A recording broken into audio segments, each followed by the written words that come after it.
Live news, खबर तो पक्की है। अभी हम फिर से विधायक जी के साथ बैठे हुए हैं। वही विधायक जी जो बिहार में अभी पॉपुलर चेहरा बनकर उभर रहे हैं बिहार के नियोजित शिक्षकों के लिए या फिर 7वीं चरण से जुड़े हुए जो भी शिक्षक हैं उनके लिए हम बातें करने का प्रयास करेंगे। जो 15 तारीख के इन्होंने बैठक किया बिहार के तमाम जितने भी नियोजित शिक्षकों के नेता के साथ या फिर बिहार के तमाम जो भावी शिक्षक 7वीं चरण के अंतर्गत सीटेड पीटेड एस्टेट है उनके साथ जो बैठक किया, क्या उनके बाद क्या निर्णय निष्कर्ष निकल कर आ रही है इस बैठक के बाद? क्या कुछ वाकई में कुछ संशोधन होगी, कुछ नियमावली में परिवर्तन होगा, स्मार्ट सैलरी क्या है, सिलेबस कब आ रही है, तमाम प्रकार के जो कुछ भी जानकारी होगी हम जानकारी लेने का प्रयास करेंगे, खासकर सिलेबस के ऊपर। सबसे पहले तो सर बहुत बहुत शुक्रिया। आप सर 15 तारीख को बैठक किए, इस बैठक के बाद क्या कुछ निष्कर्ष निकल कर आ रही है, क्या जानकारी मिली? देखिए, बैठक जो हम लोगों ने किया वो 2 हिस्सों में किया। एक जो 7वें चरण के शिक्षक अभ्यर्थी हैं उनके साथ बातचीत हुई और दूसरा जो पूर्व के नियोजित शिक्षक हैं उनके यूनियन के साथ, उनके यूनियन के जो पदाधिकारी हैं उनके साथ बातचीत हुई। और दोनों ही हिस्सों में छात्रों का भी मानना था, पूर्व शिक्षकों का भी मानना था कि जो सरकार ने नियमावली तो लाया है ये काबिल तारीफ़ है। इसमें कई सारी मांगें जो है वो पूरी की गई है, लेकिन उसका जो एक क्लॉज है जिसमें परीक्षा लेने की बात कही जा रही है उसके विरोध में लोग हैं। तो हम लोग तो इस मामले को, इस मांग को सरकार तक पहुंचाए हैं। सरकार को चिट्ठी दिया गया है, मुख्यमंत्री महोदय को चिट्ठी दिया गया है और हमने ये भी कहा कि इस मुद्दे पर हम बातचीत करना चाहते हैं। 7वें चरण के बाद मामला ये है, 7वें चरण की बहाली का, कि आप जब लंबे समय से इनको इंतज़ार करवाएं, और सिर्फ इनकी बात मैं नहीं कह रहा हूँ, बिहार के करोड़ों बच्चे ऐसे हैं जो बगैर शिक्षकों के स्कूल में जा रहे हैं, तो उनकी चिंता मुझे ज़्यादा है। हम लोग जब अपने इलाके में जाते हैं, स्कूलों के भीतर जाते हैं, तो हम लोग कुछ कर नहीं पाते हैं क्योंकि हमें लगता है कि जब शिक्षक ही नहीं है तो फिर शिकायत क्या, किससे क्या करें। तो इसलिए शिक्षक बहाली बहुत ज़रूरी था, बहुत अर्जेंट वो ज़रूरत है। तो इसलिए सरकार को ये एग्ज़ामिनेशन वाला जो प्रोसेस सरकार ने लाया है, इसके बजाय सरकार को चाहिए था कि अगर एग्ज़ाम लेना था आपको तो पहले आप कहते। इतने समय से सरकार टाल रही थी, इसको तारीख पे तारीख दे रही थी, तो सरकार पहले कहती। अगर पहले नहीं कहा गया और अब इस बात को कहा जा रहा है तो बगैर एग्ज़ामिनेशन का आप लेते, बाकी सब चीज़ ठीक था उसमें। तो एक तो ये मामला है। जो शिक्षकों का मामला है, जो पूर्व नियोजित बिहार में 4 लाख के आसपास नियोजित शिक्षक हैं जो पिछले 20 सालों से बिहार के भीतर पढ़ा रहे हैं, अपना काम कर रहे हैं, सेवा दे रहे हैं, शैक्षणिक कार्य कर रहे हैं, उनसे गैर शैक्षणिक कार्य भी लिए जाते हैं, तो हमें लगता है कि उनके साथ बहुत नाइंसाफ़ी है। छात्रों में एक हिस्सा है जो चाहता है कि एग्ज़ाम हो, एक हिस्सा चाहता है कि एग्ज़ाम ना हो, लेकिन शिक्षकों के भीतर सभी लोग चाहते हैं कि एग्ज़ाम ना हो। और शिक्षकों वाला मैटर पर मैं इसलिए कह रहा हूँ क्योंकि यही सरकार, नीतीश कुमार ही मुख्यमंत्री थे, पिछले 17 साल से बिहार में मुख्यमंत्री आप हैं, और आपके ही समय में रहते हुए तमाम शिक्षक नियोजित हुए थे। सरकारी नियोजन इकाइयों के माध्यम से उनका नियोजन हुआ। तो जब तक वो नियोजित थे, जब तक उनको राज्यकर्मी का दर्जा नहीं मिल रहा था, तब तक वो ठीक थे सरकार की नज़र में। लेकिन जैसे ही उन्होंने कहा कि हमें राज्यकर्मी का दर्जा दीजिए, हमें सारे अधिकार दीजिए, तो आप अचानक से क्वालिटी का सवाल बन गया आपके लिए। दूसरी बात यह है कि किसी भी स्कूल के भीतर, किसी भी संस्था के भीतर आप ज़्यादा हायरार्की बना देंगे, श्रेणीबद्धता अगर ज़्यादा ला देंगे तो दिक्कत होगी, वहाँ का लोकतंत्र कमज़ोर होगा और वहाँ की फंक्शनिंग पे असर उसका दिखेगा। अभी बिहार के स्कूलों में 3 तरह के शिक्षक पहले से पढ़ा रहे हैं। एक शिक्षक वो हैं जो अतिथि शिक्षक हैं, दूसरे हैं जो नियोजित शिक्षक हैं, और तीसरे जो हैं परमानेंट शिक्षक हैं। 34,400 कुछ की जो बहाली हुई थी सुप्रीम कोर्ट के आदेश के बाद। तो ये 3 हायरार्की अभी बना हुआ है। अब आप बीपीएससी की परीक्षा लेंगे तो बीपीएससी की परीक्षा लेने के बाद एक शिक्षक का कैटेगरी वो बनेगा जो बीपीएससी परीक्षा पास कर जाएगा, क्योंकि उनकी सैलरी पहले की जो परमानेंट शिक्षक हैं उनके बराबर नहीं होगी, तो एक कैटेगरी होगा, इनका वेतनमान उस तरह की नहीं होगी। दूसरा है जो इसमें फेल करेंगे, लेकिन फेल करने के बावजूद वो पढ़ाएंगे, तो बच्चे तो यही कहेंगे भाई ये शिक्षक हमको पढ़ा रहे हैं और ये फेल है। तो ये तो शिक्षकों का अपमान भी है। और एक कैटेगरी भी बनेगा जो फेल शिक्षक रहेंगे, और तीसरे वो बनेंगे जो नियोजित है लेकिन वो फॉर्म नहीं भर रहे हैं, उनको लग रहा है कि हमें कुछ और तैयारी करनी है। तो इतना ज़्यादा लेयर्स जो बन रहे हैं स्कूलों के भीतर इस परीक्षा के लाने से, ये स्कूलों के डेमोक्रेसी के लिए अच्छा नहीं होगा। ये शिक्षकों के बीच में आपसी भेदभाव वाला एक आधार बनेगा, तो इससे आपका शिक्षा प्रभावित होगा। क्वालिटी की बात से किसी को परहेज़ ही नहीं, क्वालिटी आपको बढ़ाना है, तो ये तो लंबे समय से लोग मांग कर रहे हैं। जैसे क्वालिटी अगर सरकार को बढ़ाना है, जैसे दिल्ली में हुआ पिछले दिनों, जैसे केरल में हुआ कि वहाँ के जितने शिक्षक थे सरकार ने उनको विभागीय ट्रेनिंग दी उनको लगातार ट्रेनिंग देकर के उनको ट्रेंड किया गया और उनका वेतनमान फिक्स किया गया, बढ़ाया गया, सैलरी उनका आकर्षक बनाया गया। तो ये दो मॉडल है हमारे सामने, दिल्ली और केरला, और दोनों ही जगह के सरकारी स्कूलों की स्थिति बेहतर है। तो इसलिए बेहतर है कि अचानक से आपने ये नहीं कह दिया कि भाई हम सारे शिक्षकों का एग्जाम लेंगे और जो पास करेंगे उनके लिए हम ये पेमेंट रखेंगे। आपने सबको ट्रेंड कर दिया, कैसे पढ़ाना है, क्या पढ़ाना है, कब तक पढ़ाना है, तो इसका ट्रेनिंग आपने दी। तो बिहार की सरकार को अगर चिंता है तो लॉन्ग पेंडिंग जो डिमांड्स हैं, जैसे आप जानते हैं कि बिहार में 20 साल से जो शिक्षक हैं, खास करके महिलाएं, उनका आज तक स्थानांतरण नहीं हुआ। अब वो किसी एक जगह पे चयनित वो हो गई नियोजन इकाइयों में। अब मान लिया कि कोई महिला यहाँ की है, पटना की है, और उसका दरभंगा में सिलेक्शन हो गया। अब वो प्रतिदिन दरभंगा से आना जाना उनका हो रहा है। तो एक व्यक्ति को, जो शिक्षक हैं, ऐसे माने हज़ारों लोग हैं जो 5-5 घंटे ट्रैवल करके अपने स्कूल पहुंच रहे हैं, स्कूल से आ रहे हैं। तो उनकी मांग थी, लंबे समय से मांग थी। सरकार के सेवा शर्त नियमावली 2020 में इसका प्रावधान भी था कि उनका हम स्थानांतरण करेंगे। आप इसको कर दीजिए, आप नियमित ट्रेनिंग दीजिए, आप स्कूल के बेसिक इंफ्रास्ट्रक्चर को ठीक कर दीजिए। ये सब चीज़ें जब हो जाएंगी नियमित ट्रेनिंग के साथ, तो आपकी क्वालिटी में इजाफा हो जाएगा।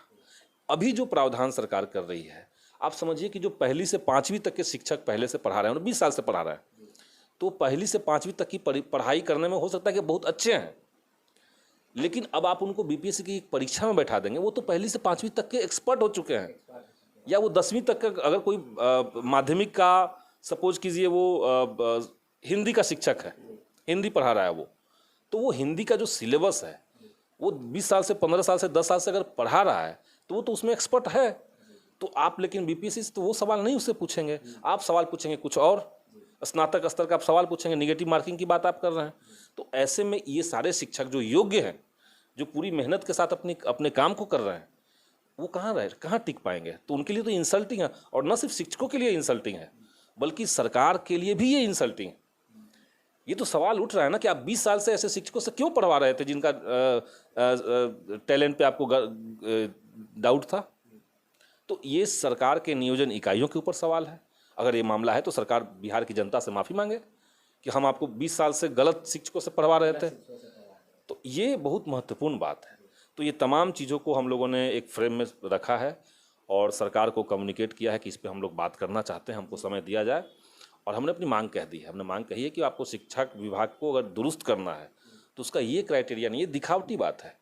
जैसे मैं बार बार ये कहता हूँ कि बिहार के सरकारी स्कूलों की शिक्षा व्यवस्था जितनी खराब है, जितनी बर्बाद है, उससे कई गुना ज़्यादा बदनाम है। आप देखिए कि शिक्षक नहीं है वो एक तो बड़ा कारण है ही।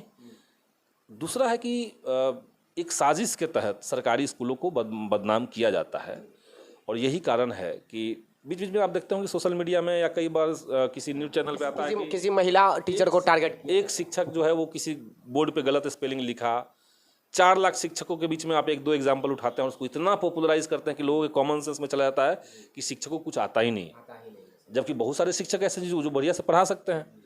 तो ये इसलिए होता है ताकि पुश किया जा सके बच्चों को प्राइवेट स्कूल की तरफ। शिक्षा के निजीकरण का जो सरकार का ऊपर से एजेंडा चल रहा है वो पूरा क्लियर हो जाए। तो ये एक साजिश है, इसको समझना चाहिए। सरकार अगर क्वालिटी में सुधार चाहती है तो उसके कुछ पॉइंट्स हैं जो हम लोग लिखित में सरकार को दे रहे हैं, तो इस पे सरकार विचार करे, हम तो यही चाहेंगे। और दोनों ही मामलों में, 7वें चरण की बहाली के मामले में भी सरकार तत्काल बहाली शुरू करे। और दूसरा है कि नियोजित शिक्षकों का बगैर किसी एग्ज़ाम के, बगैर किसी शर्त के उनको राज्यकर्मी का दर्जा दीजिए। जैसे ही आप एक शिक्षक को सम्मान देते हैं, जैसे ही आप उनको एक सम्मानजनक वेतन देते हैं, वैसे ही अपने काम के प्रति उनका जो लगाव है वो बढ़ जाता है। और यही आज की ज़रूरत है कि उनको अपने काम में मन लगे, ये हम कहना चाहते हैं। अच्छा, आप जितने अभी आपने बातें किया वो सारा बातें खासकर नियोजित शिक्षकों के ऊपर मुख्य बिंदु था। 7वें चरण के लिए कहा जा रहा है कि अगर वाकई में बीपीएससी से हो रहा है तो सिलेबस की क्या अनुमान है? क्या माध्यमिक, उच्च माध्यमिक पहले आ रही है, प्रारंभिक आ रही है? इसके बारे में अगर कोई जानकारी हो तो सर। देखिए, सिलेबस की बात पहले तो मैं चाहता नहीं हूँ कि इस बहाली को ऐसे फंसाया जाए। दूसरी बात है कि अगर सरकार अड़ी हुई है इस बात को लेकर के कि हम परीक्षा लेंगे ही, तो ये क्यूज की स्थिति क्यों पैदा हुई? आप जब नियमावली तैयार करके आपने रिलीज़ किया तो उसी समय आपको सिलेबस रिलीज़ करना चाहिए था। ताकि छात्रों के बीच में एक क्लियरेंस रहे। आपको अनाउंस उसी समय करना चाहिए था कि भाई शिक्षक की बात अलग कर रहे हैं और बाहर छात्रों की बात हम अलग कर रहे हैं। तो ये तमाम चीज़ें आकर के एक कियोस्क की स्थिति इसलिए बनी। पहले की जो नियोजन प्लानिंग सरकार की थी, कैसे हमको लोग इनकी नियुक्ति करनी है, तो उस समय ही से बात है कि भाई पहले हम माध्यमिक और उच्चतर माध्यमिक की बहाली करेंगे। उसका कारण था छठे चरण का एक्सपीरियंस। छठे चरण में ये हुआ कि बहाली नीचे से शुरू हुई, तो जो प्राथमिक शिक्षक बने उन्होंने फॉर्म डाला था माध्यमिक का भी और उच्चतर माध्यमिक का भी, तो ये पहले प्राथमिक में नियुक्त हो गए। माध्यमिक में जब इनकी नियुक्ति हुई तो नीचे वाले पद को छोड़ के ऊपर चले गए, आगे चले गए, क्योंकि वहाँ ज़्यादा सुविधाएं हैं, ज़्यादा वेतन है, ज़्यादा रिस्पेक्ट है, तो इसलिए नीचे वाले पद खाली हो गए फिर से। तो ये चीज़ें ना हो, इसलिए बहाली ऊपर से शुरू की जानी चाहिए, सबकी मांग है। लेकिन हम मानते हैं कि इसके चलते दोनों के बीच में बहुत गैप नहीं रखना चाहिए सरकार को। एक साथ आप अनाउंस कीजिए सब चीज़ों को। जैसे सरकार अभी माध्यमिक और उच्चतर माध्यमिक के लिए सीट का आमंत्रण मांग रही है, सीट कितने खाली इसको सरकार मांग रही है जिला से। सरकार को चाहिए कि एक साथ सबकी जानकारी मांग ले, प्राथमिक की भी जानकारी मांग ले, और एक ही साथ सबका विज्ञप्ति ले ले। विज्ञप्ति जब रिलीज करे सरकार तो एक साथ तीनों का करे, उच्चतर माध्यमिक, माध्यमिक और प्राथमिक, तीनों का एक साथ सरकार विज्ञप्ति जारी करे। हाँ, बहाली आप शुरू कीजिए ऊपर से, ठीक है, उसमें कोई किसी को दिक्कत नहीं है, लेकिन इसके बीच में गैप ना हो, क्योंकि आप ऑनलाइन कर रहे हैं, क्योंकि आप सेंट्रलाइज कर रहे हैं, और क्योंकि आप पुरानी नियोजन इकाइयों को ख़त्म कर दिए, वहाँ की जटिलता खत्म हो चुकी है। तो इन बहालियों को सरकार जल्द से जल्द पूरा करे, यही होना चाहिए। क्या ये जो प्रारंभिक हो, माध्यमिक हो, उच्च माध्यमिक हो, अभी आपने बताया कि हम चाहते हैं कि पूरा एक साथ हो, क्या अनुमान लगाया जाए कि इस सब का एग्ज़ाम एक ही होगा या फिर कुछ अलग अलग सारे चीज़ों का एग्ज़ाम लिया जाए? यही तो जटिलता इसमें बना हुआ है, ये अभी तक कन्फ्यूजन, ये जटिलता, कन्फ्यूज़न भी है, और इसको कैसे करेगी सरकार ये समझ में नहीं आ रहा है। आप एक ही तरह के सवाल सब अलग अलग विषय के शिक्षक के साथ कैसे पूछिएगा? कैसे पूछेगा, ये बड़ी बात। किसी ने अपनी पूरी पढ़ाई, किसी ने अपना +2 साइंस से किया है, किसी ने आर्ट्स से किया है, आर्ट्स में भी अलग अलग सब्जेक्ट हैं, साइंस में भी अलग अलग सब्जेक्ट हैं, किसी ने स्नातक अपना किसी और सब्जेक्ट में किया, किसी ने और में किया है, किसी ने मास्टर्स किसी और में किया है। तो आप सबको तो एक तराजू पे नहीं तोलेंगे।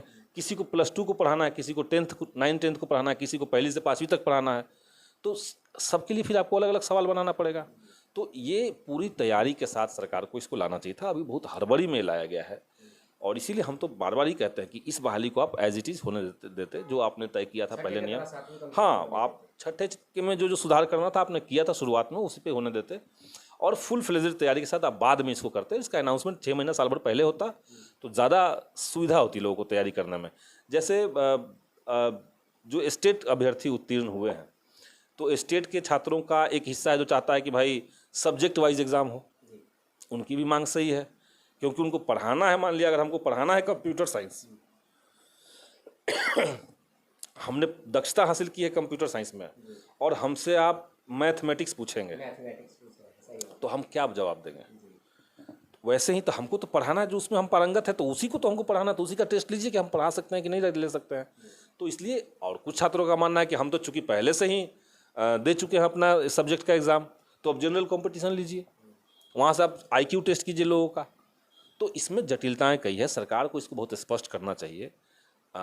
जो सरकार कह रही है कि जो CSET का एग्ज़ाम हुआ था उसमें धांधली हुई थी, तो धांधली अगर हुई थी तो आप कार्रवाई कीजिए, जहाँ जहाँ पे सेंटर में गड़बड़ी आपको लिए आप FIR दर्ज कीजिए। मैं मानता हूँ कि देखिए, परीक्षाओं के भीतर किसी बहाली के भीतर अगर गड़बड़ी हुई है तो सरकार को बहुत सख्ती से पेश आना चाहिए, और उसमें टाल मटोल करना, या इस विभाग का जांच वो विभाग करेगा और उस विभाग का जांच ये विभाग करेगा, और दोनों विभाग आपस में भाई भाई हो जाएंगे और दोनों एक दूसरे को बचा लेंगे, ये जो एक परिपाटी है, इसको बंद होना चाहिए। नेक्स्ट प्रश्न की, क्या ये कंफर्म माना जाए कि जिस प्रकार नियोजित वालों को BPSC लेगा, तमाम 7वीं चरण भविष्य में जो शिक्षकों की बहाली होगी उन्हें भी अब BPSC द्वारा ही कंडक्ट किया जाएगा, ये कंफर्म मान ले? हम क्यों कहेंगे कंफर्म मान लीजिए, तो सरकार कह रही है कि ऐसा ही हम करने जा रहे हैं, तो मैं कंफर्म मान के चलता हूं। आप सरकार की बात मानिए। चलिए सर, ये बात हो गई। अब छात्रों की जो मांग है वो तो हम उठाएंगे, सरकार से तो हम निगोशिएट करने की कोशिश करेंगे, और उसमें जो सही रास्ता है उसकी तरफ सरकार को पुश करने की भी कोशिश करेंगे। अभी आप जो सिलेबस के जो लेकर बात जो भी बताएं कि कॉमर्स वाले का अब क्या होगा सर? कॉमर्स वाले का अभी तक जो 2 जगह का जो भी है रिजल्ट को शायद रद्द कर दिया गया है, परीक्षा को रद्द कर दिया गया है, तो उस व्यक्ति से किस प्रकार अब एग्जाम लिया जाएगा? जब उनका रिजल्ट अभी तक आया ही नहीं तो उनसे कैसे अब होगा? उनके लिए क्या विशेष एग्जाम लिया जाएगा? वही मैं कह रहा हूँ, कॉमर्स के लोग हैं जो जिनके साथ ये दिक्कत है। और एक और बात है, स्टेट 19 में सरकार ने जो शारीरिक शिक्षक की जो एलिजिबिलिटी टेस्ट उस समय स्टेट लिया था, उसमें जो लोग पास किए थे उन लोग तो नौकरी कर रहे हैं 1 साल से। उनका भी अलग क्राइसिस है, उनकी मांग है कि उनको सैलरी 8,000 ही क्यों मिलता है। लाइव न्यूज, खबर तो पक्की है।